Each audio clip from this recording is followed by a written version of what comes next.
Quisiera agradecer a mi compañero por encenderme el micrófono. Bromas aparte, en primer lugar, quisiera agradecer al Colegio de Abogados de Costa Rica, a Costa Rica Young Arbitrators y a los patrocinadores por hacer posible y organizar este evento y por invitarme a poder hablar hoy en el Arbitration Day. También a vosotros, los asistentes, por tener paciencia. Sabemos, el panel sabe que tenéis hambre. Intentaremos ser lo más breve posibles. En cuanto a mi exposición, la dividiré en 3 secciones. En primer lugar, voy a hablar sobre reconocimiento y ejecución de laudos arbitrales desde un punto de vista jurisprudencial y hasta cierto punto doctrinal, y la dividiré en 3 secciones. En primer lugar, realizaré un breve sumario del conflicto doctrinal existente y las posiciones a favor y en contra. En segundo lugar, y en esto centraré la mayoría de mi ponencia, analizaré la posición de los tribunales de distintas jurisdicciones y cómo ha ido evolucionando la jurisprudencia en las mismas. Y por último, resumiré los principales posicionamientos que cabe esperar de un tribunal ante la solicitud de reconocimiento y ejecución de un laudo que ha sido anulado en la sede del arbitraje. Lo primero que considero necesario hacer es diferenciar el efecto entre la anulación y el reconocimiento. Obviamente no es lo mismo, por cuanto el reconocimiento y ejecución tendrá únicamente un efecto de carácter territorial, es decir, dentro del territorio cuyo órgano jurisdiccional ha reconocido y está ejecutando el laudo. Por contra, la anulación, desde un punto de vista, podríamos decir, doctrinal, tiene una eficacia erga omnes. Como veremos, en la práctica esto no es así. Centraré mi exposición en el Convenio de Nueva York. Por ello, ya adelanto que no explicaré el caso de Comisa, como posteriormente hará mi compañero Alfredo Bular. Para ello creo que es importante comenzar por la ratio legis de la Convención de Nueva York. ¿Cuál fue la finalidad de la Convención de Nueva York? Básicamente son 2. La primera, facilitar el reconocimiento y ejecución de laudos arbitrales. La segunda, proteger a las partes extranjeras de decisiones sustentadas en criterios locales. Para ello, especialmente relevantes a este efecto, son 2 artículos sobre los cuales centraré la discusión doctrinal: el artículo 5 y el artículo 7 de la Convención de Nueva York. Previamente a ello, quisiera hablar de una discusión que parece no tener fin, y es el rol de la sede de arbitraje, sobre la que pivota toda esta discusión. ¿Es la sede del arbitraje una jurisdicción primaria o secundaria? Es decir, en palabras llanas, ¿es la sede del arbitraje la única legitimada a efectos de decir si el laudo puede ser anulado y en caso de que lo estime, ese laudo ya no existirá? ¿O el laudo es internacional y no está integrado en ningún sistema legal y, por ende, no vincula la decisión de los órganos jurisdiccionales de la sede al resto de órganos jurisdiccionales? Hay argumentos a favor y en contra de estimar el reconocimiento y ejecución. A favor, el objetivo de la Convención de Nueva York, los artículos 5 y 7, el precedente de la propia Convención de Nueva York, la Convención de Ginebra. Esta establecía un doble exequatur. La Convención de Nueva York ya no establece este doble exequatur. En contra, uno muy obvio, la incertidumbre que genera. Otro, el forum shopping. Incita el forum shopping. ¿Es bueno el forum shopping para el arbitraje o no? Se han escrito ríos de tinta al respecto y no creo que este sea el momento de discutirlo porque podríamos tirarnos todo el día. Adelanto ya mi postura. Ni creo en el enforce all ni en el enforce nothing. Considero que se tiene que realizar un análisis caso por caso. En cuanto a la Convención de Nueva York, como he adelantado, quisiera centrar el análisis sobre los artículos 5 y 7. ¿Y qué dice el artículo 5? El artículo 5 establece la discrecionalidad del tribunal del Estado contratante para reconocer o no reconocer el laudo arbitral anulado en el país de sede del arbitraje. Este posicionamiento se basa en dos argumentos. Uno, el uso de la palabra may y no la palabra shall. 4 de las 5 versiones auténticas de la Convención de Nueva York utilizan la palabra may o podrá y no la palabra shall o deberá. La única excepción es la versión francesa, que también es una versión auténtica, que, discúlpenme por mi francés, dice que ne seront refusés, no deberán ser rechazados. No obstante, tras debatir mucho Jean Paulson al respecto, parece que está sentado que eso ya no es una discusión. Y el segundo argumento, los trabajos preparatorios. Si se analizan los trabajos preparatorios, se verá que se propuso utilizar la palabra shall, pero se desestimó. Es decir, el término may o podrá, la inclusión del mismo no fue accidental. Y por otro lado, artículo 7. El artículo 7 es la disposición de derecho más favorable que establece la Convención de Nueva York. A efectos prácticos, ¿qué es? Establece que se deberá respetar cualquier derecho más favorable al establecido en la Convención de Nueva York. Como veremos, la jurisprudencia francesa se ampara en este artículo para ignorar la anulación del tribunal en la sede del arbitraje, del laudo en la sede del arbitraje, discúlpenme.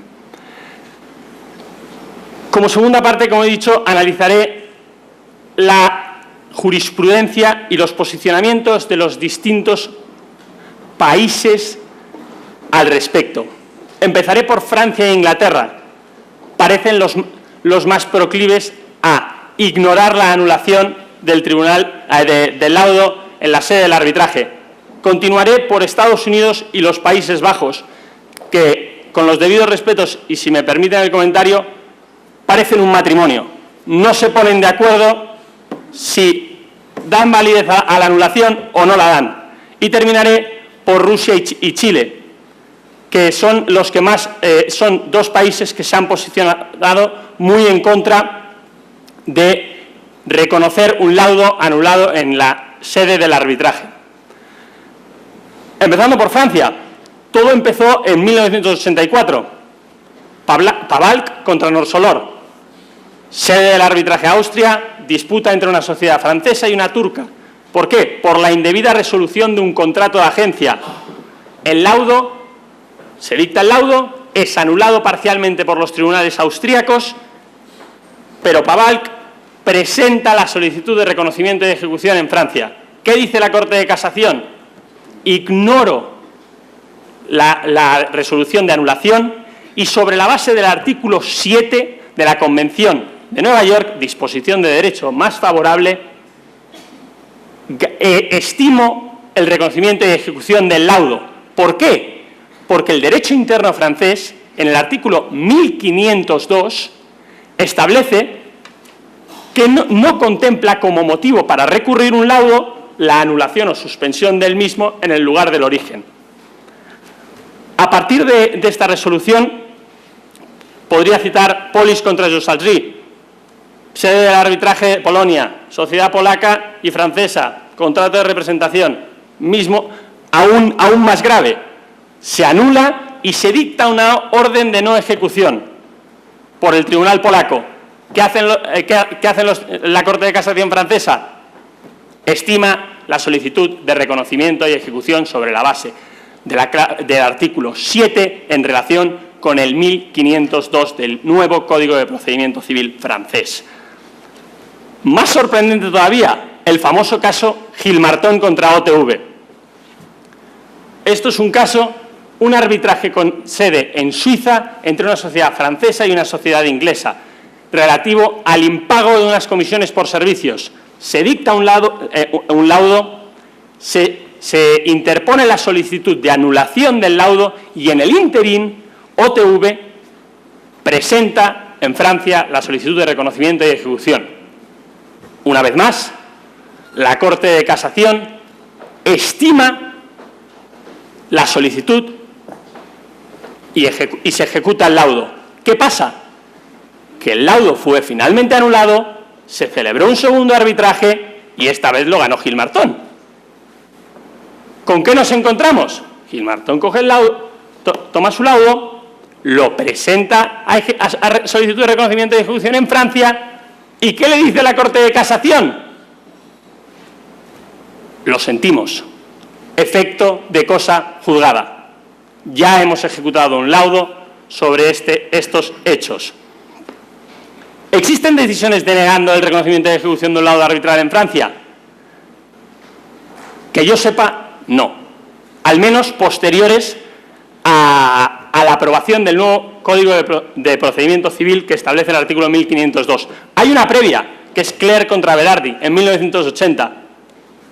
Pero como el cambio normativo implicó que en Francia no van a ignorar la resolución anulando un laudo en la sede del arbitraje y se va a realizar un nuevo análisis sobre la base de la ley francesa, es decir, el derecho interno.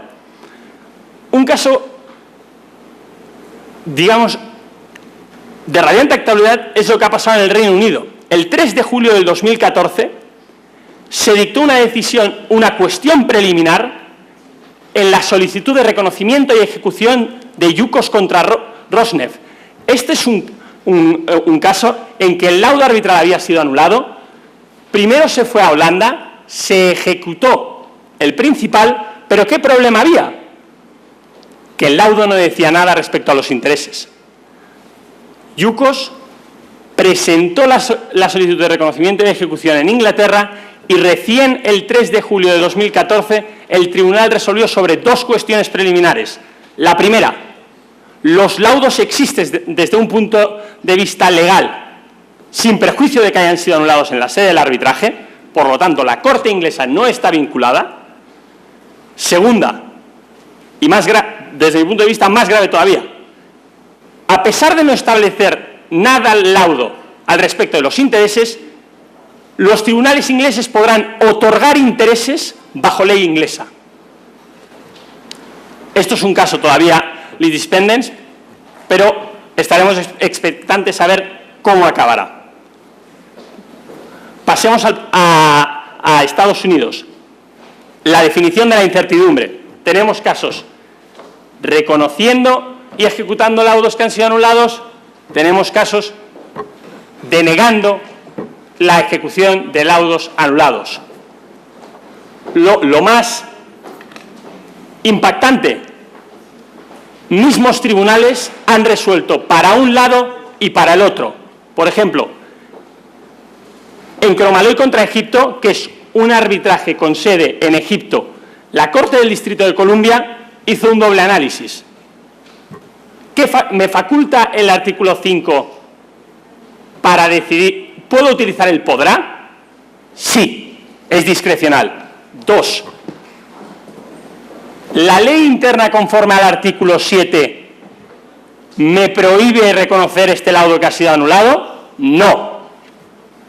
Acuerdo el reconocimiento de ejecución.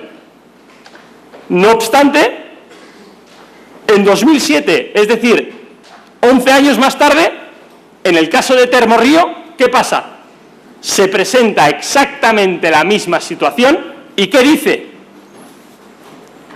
Deniego el reconocimiento y ejecución porque ha sido anulado en el país, en la sede del arbitraje.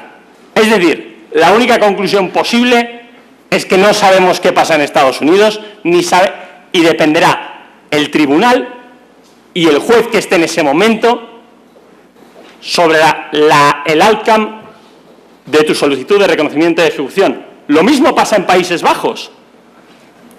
Yukos contra Rosneft, el caso que he comentado anteriormente del Reino Unido.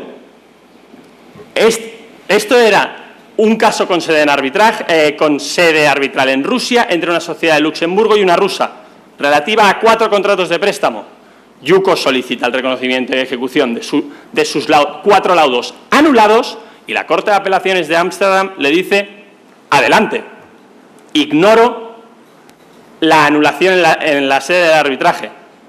Esto era 2009. ¿Qué pasa en 2012? Maximov contra Steel Mill. Exactamente lo mismo. Que resuelven. Lo sentimos. Se tiene que rechazar porque ha sido anulado. Pero hacen una matización que es importante y es la que yo considero la posición más prudente. Debe ser rechazado, dice el tribunal, salvo que sea resultante de un juicio injusto o imparcial. Es decir, a priori se rechaza el reconocimiento de ejecución, pero abre la puerta a que si es resultado de un juicio injusto e imparcial, sí te estimarán la solicitud de reconocimiento de ejecución. Rusia. Siemens Francés contra Sibirinsky. Sede del arbitraje Turquía. Rusia adopta la posición de denegar el arbitraje sobre la base de que el reconocimiento de un laudo extranjero en contradicción a las Cortes nacionales es contrario al orden público nacional ruso. Es decir, aquí tenemos otro argumento más. Y por último, y quizá el más radical, Chile. En el conocido caso EDF contra Endesa y YPF, con sede en Buenos Aires, y relativo a una disputa de compraventa de acciones, la Corte Suprema de Chile resolvió que no reconocería o ejecutaría el laudo anulado en Argentina y estableció un requerimiento de doble exequatur que ni siquiera está en la Convención de Nueva York. A modo de conclusión, los argumentos para ejecutar o no ejecutar que acabo de esgrimir se pueden resumir en 4. No ejecutar porque ha sido anulado. Ignorar la decisión de nulidad de la sede del arbitraje y ejecutar. Ejecutar conforme a derecho local, postura francesa. Y realizar un análisis del caso por caso. Muchas gracias por su tiempo y quedo a su disposición para cualquier pregunta que deseen formular. Paso la palabra a mi compañero Alfredo Bular.